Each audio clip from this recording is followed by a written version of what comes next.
வணக்கம் நண்பர்களே. சட்டமன்றம் கூடி அதுல முதல்வராக பொறுப்பேற்ற விஜயோட செயல்பாடு எப்படி இருந்தது அப்படிங்கிறத நீங்க பார்த்திருப்பீங்க. முதல் 3 நாட்கள், ஒரு 3 நாள் மட்டும்தான் சட்டமன்றம் கூடிச்சு. இந்த புதிய அரசு அமைந்த பிறகு, புதிய அரசு அமைந்து 35 நாள் ஆகுது. அதுல முதல் 3 நாட்கள் எம்எல்ஏக்கள் பதவியேற்பு, அதே போல பெரும்பான்மை பலம் நிரூபிப்பு, அதுக்கு அடுத்த நாள் அதற்காக நன்றி தெரிவிக்கிற ஒரு கூட்டம். இவ்வளவுதான். 3 நாட்கள் அவை கூடிச்சு, அதுக்கப்புறம் கலைஞ்சிருச்சு. இந்த 3 நாட்களும் விஜயனுடைய செயல்பாடு சட்டமன்றத்தில் எப்படி இருந்தது, அவருடைய உடல் மொழி எப்படி இருந்தது, அந்த சட்டமன்ற இருக்கையில் அப்படி அவர் எப்படி அமர்ந்திருந்தார், இந்த காட்சிகளை திரும்ப ஒரு வாட்டி உங்க மனசுக்கு ஒன்று ஓட்டி பாருங்க. அதாவது கடமைக்கு ஏண்டாங்க வந்தோம், அந்த மாதிரி ஒரு மனநிலையில விஜய் உட்கார்ந்து பார்க்க முடிந்தது. அதே போல அங்கு நடந்த அந்த பேச்சுக்களுக்கு எதிர்வினை, அதாவது எதிர்கட்சிகளாக இருக்கிற உதயநிதி ஸ்டாலின் எதிர்கட்சி தலைவர், அதே போல தேமுதிக தலைவர் பிரேமலதா விஜயகாந்த், தமிமுன் அன்சாரி, அந்த இஸ்லாமிய கட்சியினுடைய தலைவர் தமிமுன் அன்சாரி, இந்த மாதிரியான தலைவர்கள் இந்த தாவேக அரசை பற்றி கடுமையான விமர்சனங்களோடு தங்களுடைய அந்த பெரும்பான்மை பலம் நிரூபிப்பதற்கு முந்தைய உரையை அவர் சொல்றாங்க. இவர்களுக்கெல்லாம் இன்ஸ்டன்டா பதில் சொல்ல வேண்டிய விஜய் வாயே திறக்காம அமைதியா உட்கார்ந்துட்டு இருக்காரு.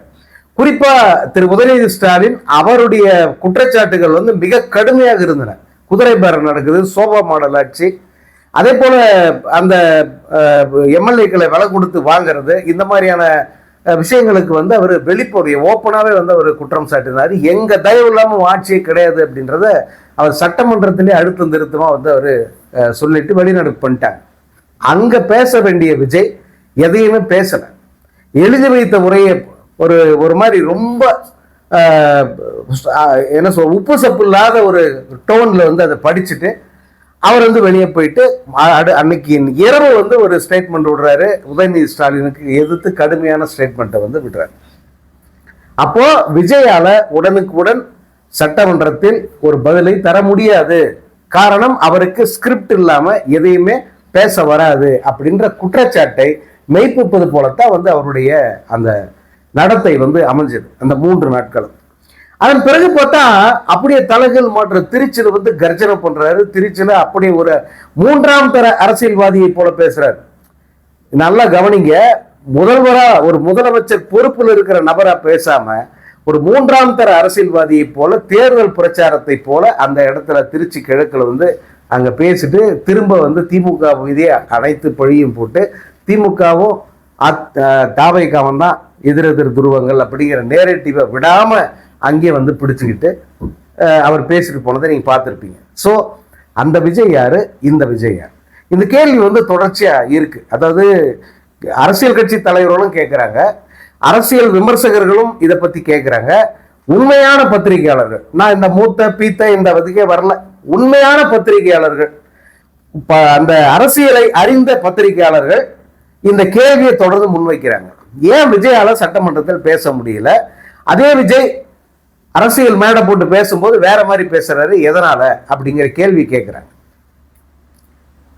திமுக தலைவர், அதே முன்னாள் முதல்வர் திரு மு.க. ஸ்டாலின் அவர்கள் அவர் முன்வைக்கிற குற்றச்சாட்டுக்கு எந்த பதிலும் இப்போ வரைக்கும் விஜயால சொல்ல முடியல.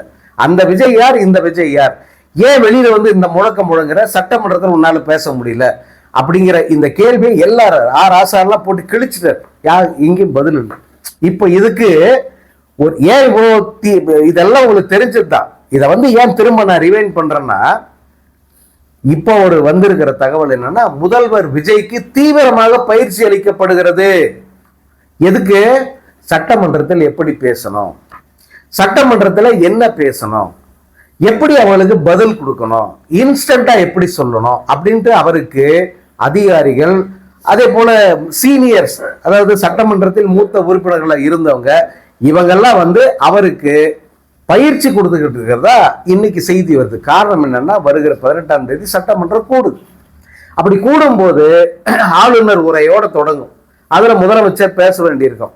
அப்படி பேசும்போது எடுத்த எடுப்புலேயே அப்போது கர்ஜனை மாதிரி அப்படி பண்ணீங்கன்னா அது பேசு பொருளாகும், மற்றதெல்லாம் மறைஞ்சு போயிடும் அப்படின்னு சொல்லி அவருக்கு பயிற்சி கொடுக்கறதா சொல்றாங்க. தப்பு இல்லை, உண்மையில அது தப்புன்னு சொல்ல முடியாது. காரணம், சட்டமன்றத்தில் முன்பின் பயிற்சி இல்லாத 101 எம்எல்ஏக்கள் போயிருக்காங்க. இதுக்கு முன்னே அவங்களுக்கு சட்டமன்றம் என்னன்னு தெரியாது. அப்படிப்பட்டவங்க 101 பேர் போயிருக்காங்க தாவேகா சார்பா. ஸோ அவர்களுக்கு கண்டிப்பா அரசியல் பயிற்சி தேவை. ஒரு அது தப்பு இல்லை, அந்த பயிற்சி கூட அவங்களுக்கெல்லாம் கொடுக்கலாம். முதலமைச்சராக இருக்கிறவர் கூட வந்து அந்த பயிற்சி எடுக்கிறது தப்பு இல்லை. என்னங்க எப்படி பேசணும், இன்ஸ்டண்டா இவங்கெல்லாம் அப்படி கேட்கும்போது எப்படி இன்ஸ்டண்டா பதில் சொல்றது, அந்த மாதிரியான பயிற்சி எடுப்பதில் எந்த தவறும் இல்லை. சொல்ல போனா பாராட்டலாம். ஆனா இதுல ஒரு விஷயம் இருக்கு. என்னன்னா, இந்த பயிற்சிங்கிறது எதுக்கு தேவை, எதுக்கு உதவும், ரிஹர்சல் பண்றது எதுக்கு உதவும்? ஒரு காட்சி படத்துல நடிக்கிறது ஒரு காட்சி, அந்த காட்சியை முன்கூட்டியே ஒத்திகை பார்க்கறது, ரிஹர்சல் பார்க்கறது. அது எழுதி வைக்கப்பட்ட ஒரு காட்சி, அந்த காட்சியை அப்படியே படமாக்க போறாங்க. அதை ஒரு முறை ரிஹர்சல் பார்த்துட்டு படமாக்கலாம்.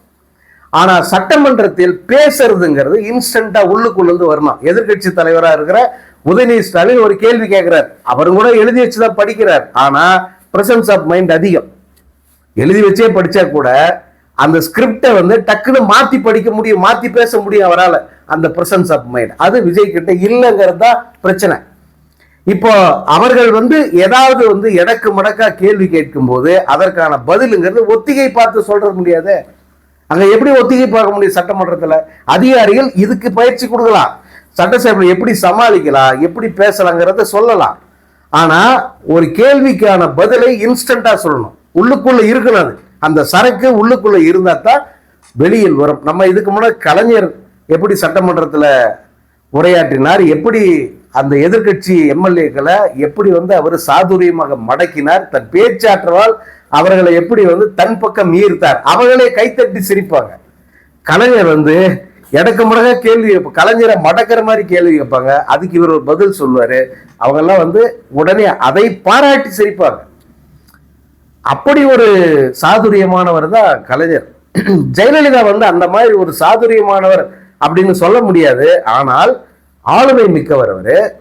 பதில் உடனுக்குடனே பதில். அது எப்படின்னா உச்சி மண்டியில நக்குன்னு கொட்டுற மாதிரி இந்த அம்மா பதில் சொல்லும். ஏன் தயவு இல்லாம தேர்தலில் ஜெயிச்சு இதே மாதிரி எதிர்கட்சி தலைவராகிற தெம்பும் திராணியும் உங்களுக்கு இருக்கா அப்படின்னு நேருக்கு நேரம் விஜயகாந்த் பத்தி கேட்டாங்க. அதுக்கு ஸ்கிரிப்ட் எல்லாம் கிடையாது, அந்த அம்மா கிட்ட ஸ்கிரிப்ட் கிடையாது. ஆனா வச்சு வெளு வெளுன்னு வெளுத்துட்டாங்க. விஜயகாந்த் நாக்க கடிச்சாரு, பேசினாரு, திட்டு, அதெல்லாம் வேற.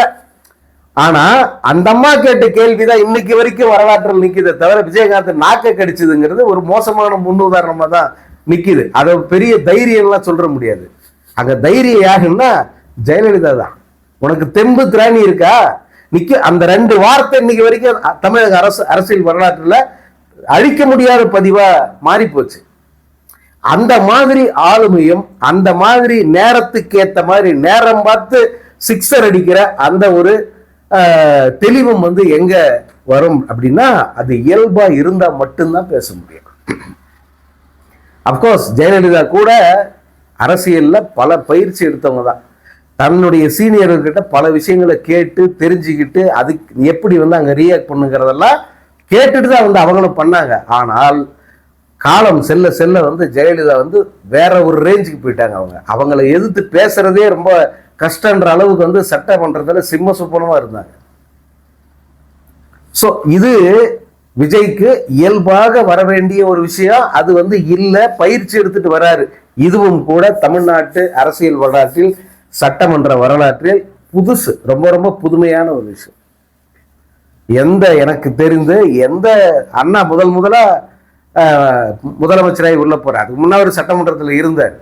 ஆனா முதல்வரா போறாரு. கலைஞர் முதல்வராக வர்றாரு, எம்ஜிஆர் முதல்வராக வர்றாரு. பட் இவங்க யாருக்குமே அப்படி ஒரு பயிற்சி தேவைப்படவே இல்லை. அவங்க பூந்து விளையாடினாங்க சட்டமன்றத்தில். அதுவும் ஒவ்வொருத்தருக்கும் வந்து இந்த நாவன்மை இருக்கு பாருங்க. பேரறிஞர் அண்ணாவோட நாவன்மை வேற, கலைஞர் அது ஒரு வேற ரகம். எம்ஜிஆர் அவர் வந்து மக்கள் மொழியில் பேசி அப்படி அசத்துகிற அவருடைய பாங்கு தனி. ஜெயலலிதாவும் அப்படித்தான். ஏன் எடப்பாடி பழனிசாமி, மு.க. ஸ்டாலின் அத்தனை பேருமே வந்து அந்த பிரசன்ஸ் ஆஃப் மைண்ட் அப்படின்னு சொல்றோமே அதை சரியாக பயன்படுத்தி அங்கு மடக்குகிற மாதிரி கேள்வி கேட்டா அவங்களை அசத்துற மாதிரி பதில் சொல்லி அவர்களை உட்கார வைப்பாங்க. இதுதான் தமிழ்நாடு சட்டமன்றத்தில் நாம் பார்த்தது. முதல் முறையாக ஒரு முதலமைச்சர் ரிஹர்சல் அல்லது முன்பயிற்சி எடுத்துக்கிட்டு அடுத்த கூட்டத்தொடருக்கு வராரு. அவர் எப்படி வந்து அங்க பேச போறாரு, எப்படி வந்து இந்த எதிர்கட்சிகளின் கேள்விகளுக்கு பதில் சொல்ல போறாரு, எப்படி விவாதங்களை எதிர்கொள்ள போறார் அப்படிங்கிற அந்த கேள்வி வந்து மிக பெருசா இருக்கு. அதை மிக ஆவலோட எதிர்பார்த்து காத்துக்கிட்டு இருக்கேன். இதை ட்ரோல் பண்ணணும் அல்லது அதை விமர்சனம் பண்ணணும் அப்படிங்கிறதுக்காகலாம் கிடையாது. நமக்கு அந்த நோக்கமே கிடையாது. உண்மையிலே வந்து இந்த பயிற்சியெல்லாம் எடுத்துட்டு விஜய் வந்து மிக சிறப்பாக பர்ஃபார்ம் பண்ணா நம்ம பாராட்ட தான் போறோம். பரவாயில்ல, தெரியாம உள்ள வந்து கத்துக்கிட்டு வந்து விளையாடுறாரு அப்படின்னு நம்ம கண்டிப்பா பாராட்டலாம். ஆனால் நம்முடைய ஒரே ஒரு பாயிண்ட் என்னன்னா, இதெல்லாம் வந்து கத்துக்கிட்டு பேசுறது இல்லை, உள்ள இருக்கணும். பத்திரிகைக்காரனா வர்றவன் வந்து ஜேர்னலிசம் படிக்கணும் அப்படின்னு ஒரு முட்டாள்தனமான ஒரு அப்ரோச் இப்ப இருக்கு. இதழியல் அதை படிச்சுட்டு வந்தீங்கன்னாக்கா முன்னுரிமை அப்படின்னு சொல்றாங்க. நான்லாம் எந்த இதழியலும் படிக்கல. என்னை பொறுத்த வரைக்கும் என்னன்னா, ஜனங்களுடைய பிரச்சனைய அங்க இருக்கிற நெருக்கடிகளை சரியாக அந்த உள்மன சுத்தியோட வந்து பதிவு பண்றவன் தான் உண்மையான ஜேர்னலிஸ்ட். அதுக்கு எந்த ஜேர்னலிசம் படிக்க வேண்டிய அவசியம் கிடையாது.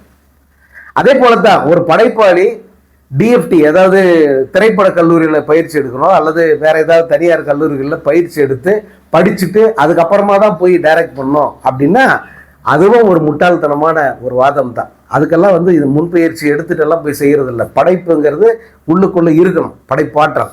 அந்த உள்ளுக்குள்ள இருக்கிறத ஒரு சினிமாவை மாத்துற டெக்னிக் மட்டும் தான் தெரியணும். அதுக்கு ஏதாவது டைரக்டர்கிட்ட போயிட்டு கொஞ்ச நாள் அசிஸ்டன்ட் டைரக்டர் வேலை பார்த்துட்டு வரலாம். அப்படி வேலை பார்க்காமையே படைப்பாளிகளை வந்தவங்க பல பேர் இருக்காங்க. புரியுதுங்களா? ஸோ அதுதான் இவருக்கும் பொருந்தும். இது முதலமைச்சராக தேர்வு செய்யப்பட்ட பிறகு சட்டமன்றத்தில் பதிலளிப்பது எப்படி, அங்க நடக்கிற விவாதங்களை சமாளிப்பது எப்படி அப்படின்னு வந்து கிராஷ் கோர்ஸ் படிச்சுட்டெல்லாம் வந்து அங்க சட்டமன்றத்தில் வேலை பார்க்க முடியாது. ஸோ அதைத்தான் வந்து நான் வலியுறுத்துறதுக்காக இந்த வீடியோவில் சொல்றேன். விஜய் உள்ளுக்குள்ள அந்த உணர்வு இருந்தால் மட்டும்தான் விஜயால இந்த சட்டமன்ற கூட்டத்தொடரில் பிரகாசிக்க முடியும். இல்லைன்னா அவமானப்படுறத அல்லது எல்லல் செய்யப்படுவதை தவிர்க்கவே முடியாது. அதுக்காக கோச்சிக்கிட்டு எந்த பிரயோஜனமும் இல்லை. அல்லது பேசுறவங்க குரல் விலையை நெரிக்கணும் அப்படின்னு முயற்சி எடுத்தாலும் அது மிகப்பெரிய தோல்வியில் முடியும்.